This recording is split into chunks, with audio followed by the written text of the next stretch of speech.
नमस्कार, हाय, हॅलो, कसे आहात सगळे? मी विनायक गायकवाड आणि तुमच्या सगळ्यांचं माझ्या चॅनलमध्ये अगदी मनापासून स्वागत करतो. हिवाळा जवळ आलेला आहे आणि जेव्हा हिवाळा जवळ येतो तेव्हा आपण आपल्या शरीराला उष्णता देणारे पदार्थ खाल्ले पाहिजेत. रादर आपण आपल्या ते डाएटमध्ये इन्क्लूड केले पाहिजेत. तर आज मी तुम्हाला असाच एक पदार्थ दाखवणार आहे जो एकदम पौष्टिक आहे आणि खास आपण हिवाळ्यात तो खाल्ला पाहिजे. तर आज आपण करतोय जवसाचे लाडू, फ्लॅक्स लड्डू असं पण आपण त्याला म्हणतो. तर हे जे लाडू आहेत किंवा हा जो पदार्थ आपण बनवणार आहोत तो एकदम हेल्दी आहे आणि झटपट होणार आहे आणि तुम्ही लहान मुलांना सुद्धा हा लाडू टिफिनमध्ये देऊ शकता. जर वयोवृद्ध माणसं असतील तुमच्या घरामध्ये तर त्यांना सुद्धा हा लाडू अत्यंत उपयोगी असा ठरतो. आणि हा लाडू जर कोलेस्ट्रॉल असेल, डायबिटीसचा त्रास असेल किंवा सर्दी, खोकला असे जे कॉमन त्रास असतात त्या त्रासांसाठी हा लाडू अतिशय उपयुक्त आहे. तर चला आज आपल्या किचनमध्ये आपण हा लाडू बनवणार आहोत आणि हा लाडू कसा करायचा आणि त्यासाठी कोणते कोणते साहित्य लागतात ते बघूया आणि आपल्या रेसिपीला सुरुवात करूया.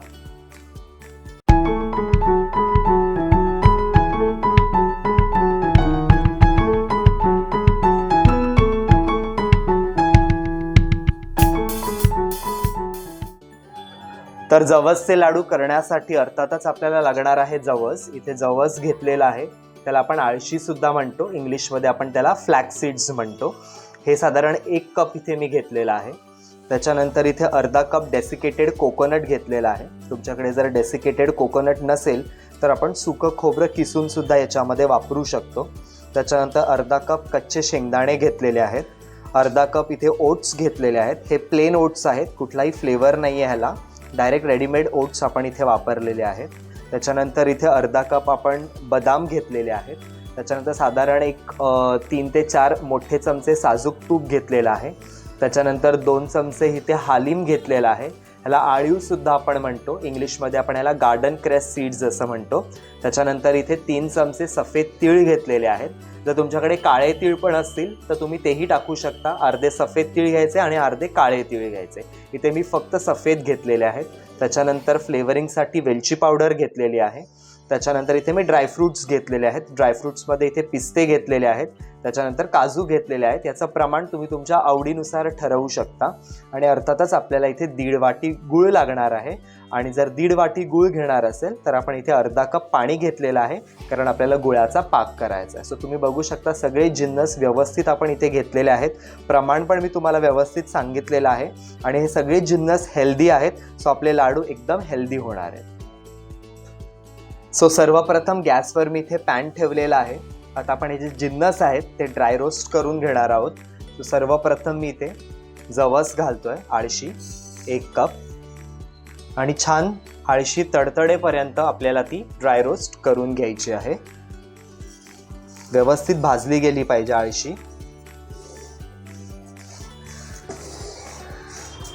जेव्हा आपण चॅनलची सुरुवात केली होती तर सगळ्यात आधी मी तुम्हाला गार्डन क्रेस सीड्स लाडू दाखवले होते, म्हणजे आळवाचे लाडू दाखवले होते. जर ती रेसिपी तुम्ही मिस केली असेल तर त्याची लिंक मी डिस्क्रिप्शन बॉक्समध्ये देतोय. तर ते लाडू पण तुम्ही जाऊन नक्की पहा, करा आणि कमेंटमध्ये मला कळवा की ते कसे होत आहे. सो आपण व्यवस्थित हे आळशी भाजून घेऊया.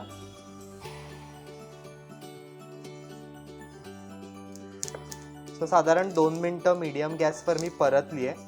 तुम्ही बघू शकता छान आळशी तडतडते, आवाज पण येतोय. सो आता आपण एका प्लेटमध्ये ही आळशी काढून घेऊया.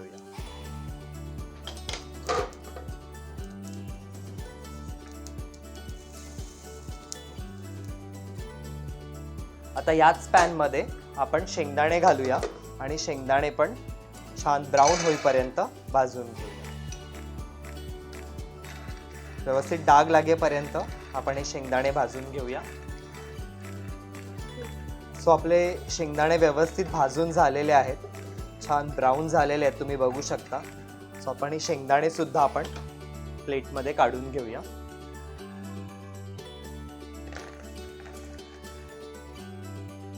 परत सेम पॅनमध्ये आपण आता ड्रायफ्रूट्स भाजून घेऊया. ड्रायफ्रूट्समध्ये आपण घालणार आहोत बदाम, काजू आणि पिस्ते. हे पण व्यवस्थित आपण भाजून घेऊया, साधारण खरपूस होईपर्यंत भाजूया आणि त्याच्यानंतर आपण पुढची कृती बघूया. सो ड्रायफ्रुट्स पण आपले साधारण भाजून झालेले आहेत, ते सुद्धा आपण काढून घेऊया.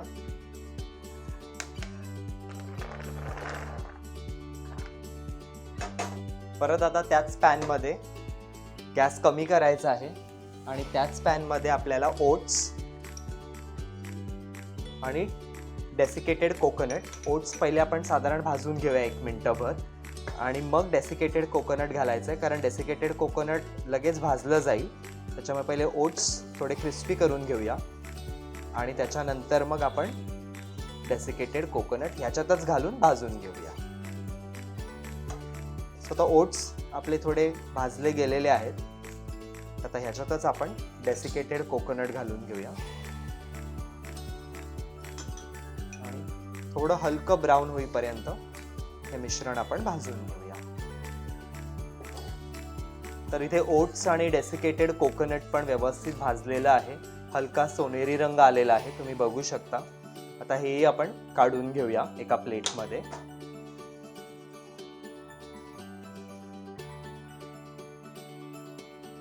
आणि आता शेवटचे जिन्नस आपल्याला भाजून घ्यायचे आहेत. त्याच पॅनमध्ये आपल्याला आळीव घालायचे आहेत 2 चमचे आणि सफेद तीळ 3 चमचे आणि हे देखील आपल्याला व्यवस्थित भाजून घ्यायचं आहे. सो इथे तीळ आणि आळीव आपले व्यवस्थित भाजलेले आहेत, तुम्ही बघू शकता हलका सोनेरी कलर आलेला आहे.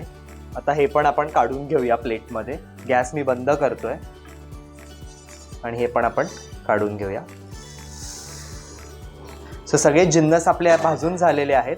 आता आपण पुढची कृती करूया. सो सगळे जिन्नस आपले व्यवस्थित ड्राय रोस्ट करून झाल्यावर परत मी इथे एक पॅन घेतलेला आहे. आपल्याला गुळाचा पाक करायचा आहे. सो सर्वप्रथम या पॅनमध्ये मी गूळ घालतो आहे, साधारण हा 1.5 कप गूळ आहे आणि आपल्याला 1 तारी कन्सिस्टन्सीचा पाक करून घ्यायचा आहे. सो गूळ ॲड करून झालं की त्याच्यामध्ये आपल्याला फक्त अर्धा कप पाणी घालायचं आहे आणि छान आपल्याला गुळाचा पाक करून घ्यायचा आहे.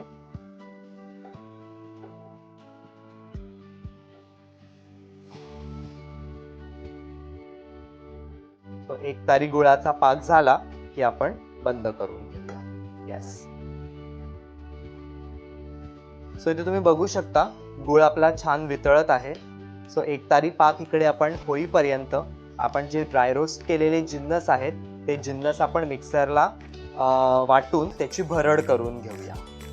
मिक्सरचं भांडं घेतलेलं आहे मी आणि आपले हे सगळे जिन्नस जे ड्राय रोस्ट करून घेतलेले आहेत ते आता आपण 1 बाय 1 ह्याच्यामध्ये घालून आपल्याला त्याची भरड करून घ्यायची आहे. तर सुरुवातीला मी काय करणार आहे, हे जे आपले ड्रायफ्रुट्स आहेत ते ड्रायफ्रुट्स भाजून घेणार आहे, कारण बदाम ग्राइंड करायला थोडा जास्त वेळ लागतो, म्हणून आपण पहिले ड्रायफ्रुट्स बारीक करून घेऊया. बारीक म्हणजे एकदम पूड नाही करायचे, थोडे दाताखाली आले तरी चालणार आहेत. आणि त्याच्यानंतर मग आपण शेंगदाणे आणि जवस मिक्सरला लावून बारीक करू. ड्रायफ्रुट्सची भरड करून घेतलेली आहे, तुम्ही बघू शकता थोडी दाणेदार कन्सिस्टन्सी आहे. सो आपण हे बोलमध्ये काढून घेऊया.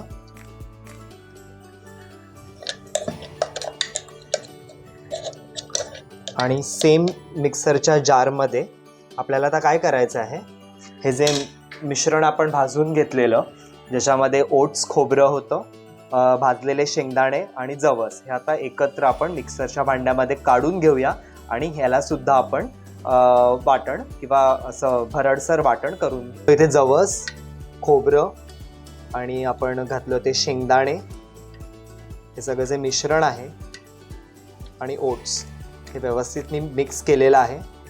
बघू शकता तुम्ही ग्राइंड छान झालेलं आहे. ते सुद्धा आपण या बोलमध्ये काढून घेऊया.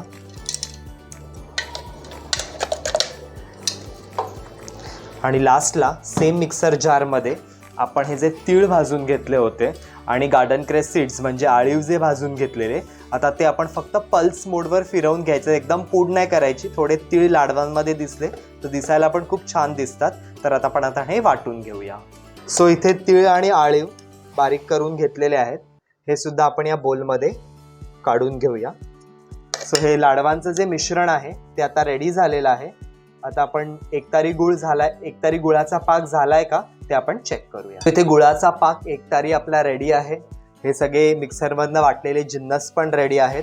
आता आपण इथे काय करूया, वेलची पूड आहे, वेलची पूड घालून घेऊया आणि वेलची पूड झाल्यानंतर थोडंसं मिक्स करून घेऊया आणि लगेच हा जो गुळाचा पाक आहे, हा गुळाचा पाक आपण याच्यामध्ये ॲड करूया.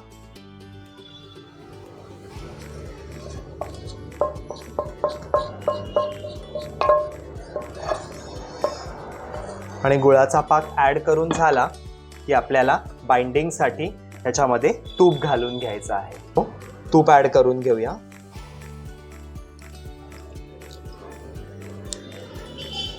आणि हे व्यवस्थित आपण मिक्स करून घेऊया आणि मग आपण याचे लाडू वळून घेऊया. हे पाक गरम असणार आहे, त्याच्यामुळे हाताने आपण हे मिक्स नाही करू शकत. सध्या आपण चमच्याने मिक्स करून घेऊया आणि मग आपण हाताने त्याला व्यवस्थित मिक्स करून आपण त्याचे लाडू वळून घेऊया. सो इथे गुळ व्यवस्थित मी सगळ्या जिन्नसमध्ये मिक्स करून घेतलेला आहे आणि तूपही घातलेलं आहे. सो तुम्ही बघू शकता. आणि थोडे हे गरम असतानाच आपल्याला वळायला लागतील. एकदा पाक थंड झाला की वळताना थोडे आपल्याला हे प्रॉब्लेमॅटिक होतील. त्याच्यामुळे आपण जेव्हा गरम असतील, हलके गरम असतील, तेव्हाच आपल्याला हे वळून घ्यायचे. सो तुम्हाला जी साईज हवी आहे त्या साईजमध्ये तुम्ही हे वळून घेऊ शकता आणि इझिली वळले जातात.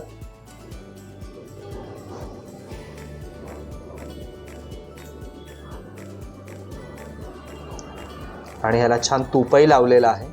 सो वळताना काही त्रास होणार नाही तुम्हाला. फक्त हलके गरम असताना आपल्याला हे वळायचे आहेत. सो अशा प्रकारे हे लाडू आपले रेडी आहेत. बाईट साईज लाडू बनवतोय मी, म्हणजे व्यवस्थित डब्यात पण कॅरी करता येतात आणि हे साधारण व्यवस्थित 15-20 दिवस टिकतात सुद्धा.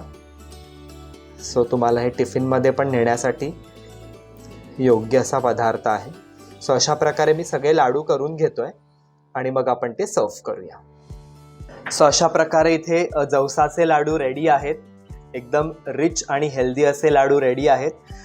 जे मी तुम्हाला जिन्नस दाखवले होते, ज्या प्रमाणात मी तुम्हाला जिन्नस दाखवले होते, त्याच्यामध्ये साधारण 25 ते 30 लाडू बनतात आणि हे व्यवस्थित तुम्ही बंद डब्यामध्ये ठेवू शकता आणि 15 ते 20 दिवस खाऊ शकता. अतिशय पौष्टिक लाडू होतात आणि खूप चवीला सुद्धा पण खूप सुंदर लागतात. तर ही रेसिपी नक्की ट्राय करा आणि कमेंटमध्ये नक्की कळवा की कशी होतीये.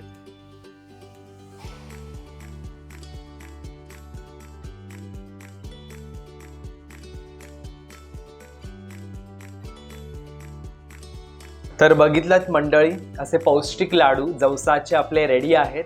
तुम्ही सुद्धा हे घरी नक्की ट्राय करा आणि तुमचा संपूर्ण एक्सपिरियन्स माझ्याबरोबर शेअर करायला विसरू नका. हिवाळा येतोय, हिवाळ्यासाठी हे लाडू तयार करा आणि मस्त डब्यामध्ये घेऊन जा आणि त्याची मजा लुटा. जर तुम्ही माझ्या चॅनलवर नवीन असाल तर प्लीज माझ्या चॅनलला सबस्क्राईब करा. तिथे बेल आयकन येईल, बेल आयकन दाबायला विसरू नका, म्हणजे यानंतर मी अशी हेल्दी रेसिपी जेव्हा अपलोड करीन त्याचं नोटिफिकेशन तुम्हाला येईल आणि तुम्ही माझी कुठलीच रेसिपी मिस नाही करणार. अधिक अपडेट्ससाठी तुम्ही मला इंस्टाग्राम आणि फेसबुकवर पण फॉलो करू शकता. त्याच्या लिंक्स मी डिस्क्रिप्शन बॉक्समध्ये देत आहे. तर चला आता तुमची रजा घेतो. पुन्हा भेटूया अशा एका इंटरेस्टिंग एपिसोडमध्ये. तोपर्यंत तुम्ही स्वतःची काळजी घ्या, पौष्टिक खा आणि खुश राहा. धन्यवाद.